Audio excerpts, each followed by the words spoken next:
So now I'm going to dive further into who I think the Jets should be looking at to take, and I'm going to go position by position. So obviously, defensive tackle isn't the first position that you think of, but I'm talking about what the needs are. So if you look at the defensive side of the ball, obviously quarterback is the biggest need. It's the most important position really in American sports is the quarterback position. So we're going to exclude that for a second. We're going to look at the defensive side of the ball. And really, I've said it so many times and every Jet fan knows that maybe besides for safety, the defensive tackle spot next to Quinnen Williams is easily the biggest need on the entire defense. So we're going to be taking a look at 5 guys that I think the Jets should be targeting. Now, this isn't all guys in the first round because, I could sit here and I could say, oh, they should be taking Mason Graham, Kenneth Grant, Walter Nolan, all those kind of guys. Of course, there are going to be some big names ixnayed from this group, but I'm going to go really along the draft. So you'll see as we go along. So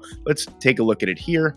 Number 1, to no one's surprise, it should be Mason Graham from Michigan. Now, what can I say right now about Mason Graham that I haven't already said about him? 6'3", 316 pounds, just a fantastic combination of elite agility, speed, and power. He's kind of shocking off the line of scrimmage. We've seen clips of him throwing offensive linemen back. And, to be quite honest with you, for a defensive tackle, I know, if you're walking down the street and you see a 6'3", 316 pound man, that's a pretty big human being. On a football field, that's not blow you away size. 6'3", 316 is a big boy, don't get me wrong, but he's not a massive defensive tackle, but he is just such an elite mover. He's smart as a football player as a whole. He's fantastic. He just he far and away is the best defensive tackle in this draft class, in my opinion. I think this is a super deep draft class, but ideally, if he's sitting here at number 7, you feel like the Jets have to take him. This is just a talent that I'm not really willing to pass up at number 7. It would be quite the conundrum if he's there and Will Johnson and Tyler Warren and Tet McMillan. Then, it's going to be tough to decide. But I think Mason Graham should be priority number 1 for the New York Jets. I'm not really going to dive too much into Mason Graham. You guys know him at this point. I have dove into him a zillion times on this channel, but of course he has to be mentioned. He is a defensive tackle. Moving on to number 2 is someone that I haven't really spoke too much about on this channel. I believe on my first mock draft for the Jets for the 2025 offseason, I believe I did take Deone Walker in like the 2nd or 3rd round. Deone Walker is an absolute monster, a bit of a Dr. Jekyll and Mr. Hyde in terms of a draft prospect this go around.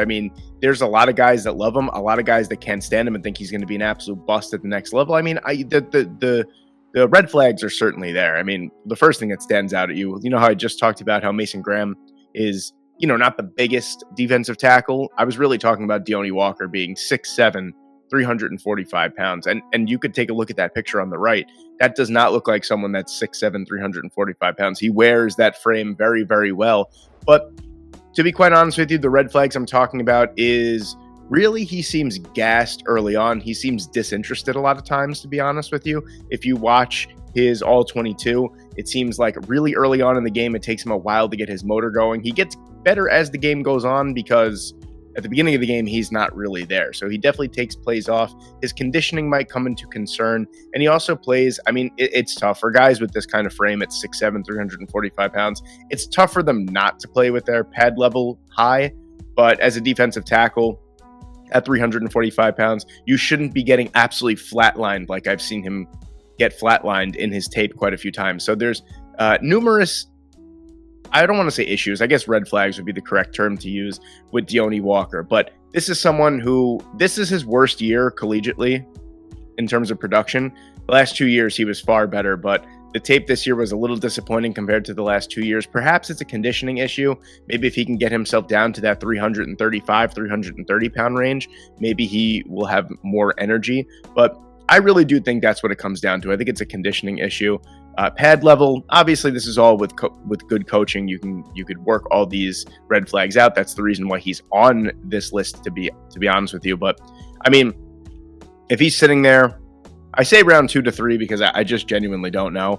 I could see him being there at 42 and the Jets taking a chance on him, especially if they take someone like Tyler Warren or Tet McMillan or a safety or a corner at number 7. So, it's not out of the realm of possibility. He could even slide down to the 3rd round, is what PFF looks like they're projecting as someone that could be there in the 60s and 70s even. So that would be something. The Jets have number 92 overall. Maybe they would be willing to move up. I don't technically know. I think that he has exceptional intangibles. It's just a matter if he puts it together and if he's willing to put it together. But he's a fantastic overall player when he's right, and that's the reason why he's on this list.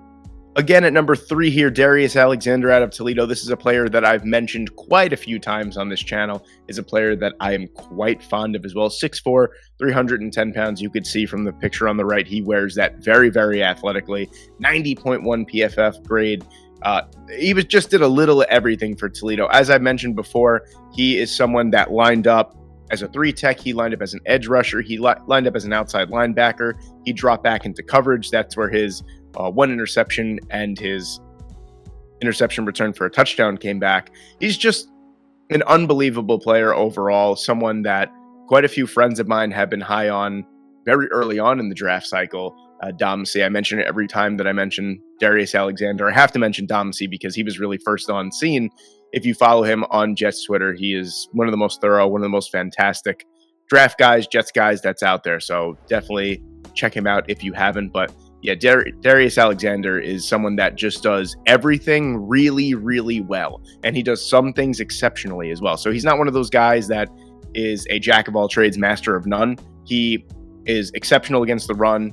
He's good as a pass rusher. He's incredibly athletic. He bats down a ton of passes as well. So this is a player that I think would be a fantastic battery mate to Quinnen Williams, because you got to figure that one of the 2 defensive tackles is going to have to get double teamed. It's probably going to be Quinnen Williams. So that leaves someone like Darius Alexander free range to, wreak havoc with his athletic frame. So yeah, I do think that this is someone that maybe even by the time that the draft rolls around, this is someone that we could potentially see in the back end of the 1st round territory. So yeah, don't sleep on Darius Alexander, someone that probably the biggest draft riser, I'd say, throughout the 2024 and the 2025 draft cycle is Darius Alexander. So keep an eye on him. Don't sleep. At number 2, yes, again, another player that I mentioned quite a few times on this channel, C.J. West out of Indiana, a East-West Shrine Bowl standout is really how he got himself on the map. Just a fantastic overall player. What I really like about C.J. West is his slashing style. He really makes a name for himself, and he lives in the opponent's backfield, just wreaking havoc on running backs. He's exceptional against the run, and that's really the reason why I think he would be an excellent fit with the New York Jets. Someone that, he's just got such a stout build too. 6'2", 322 pounds. It ranges anywhere between, if you check numbers, it ranges anywhere between 310 to 330 pounds. So even if he plays up to that 6'2", 330 pound frame, that is just a massive load to try and move. Just a dense center of gravity C.J. West is, and he is a force to be reckoned with, especially in run defense. He's not going to light it up in terms of being a pass rusher. I think his career high in sacks is 4 or 4.5. So really, this is for his run defense abilities, and he is exceptional at that. Check out his tape if you can. His slashing style, he's always going across the face of the guard, across the face of the center. He's really just a fantastic overall player, and I would love to see him as that run-stuffing defensive tackle next to Quinnen Williams.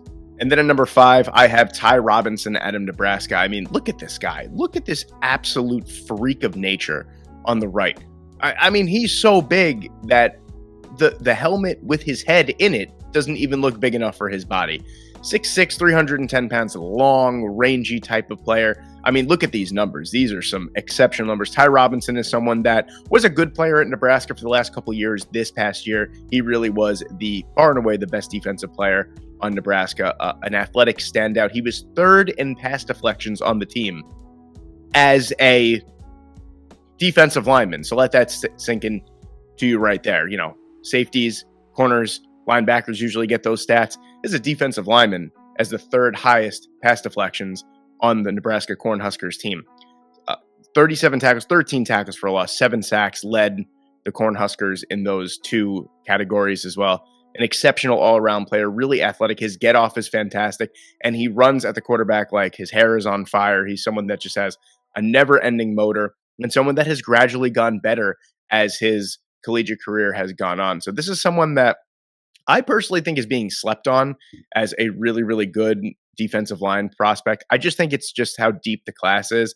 But I could see him in the fifth or sixth round range this year, maybe even the fourth. He could surprise a lot of people, but he's an exceptional player and he's really good against the run. His 8.3 run stop grade, or run stop percentage rather, was top 25 in the country. His 10.3 pass rush win rate was also top 25 in the country in terms of interior defensive linemen.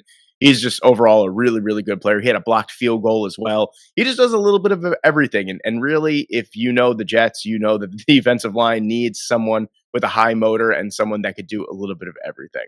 So there you have it, ladies and gentlemen. A little bit of a shorter video than usual. But if you like this format, if you want to see top 5 prospects from each positional need for the New York Jets, let me know. I'll be happy to do more of these videos. If you guys, if this video does well, I am thinking about doing a safety video next, then tight end, right tackle, all that kind of stuff. We'll get through it by the time the draft rolls around. So thank you so much for watching today. I hope you enjoyed, and I hope I see you in the next one.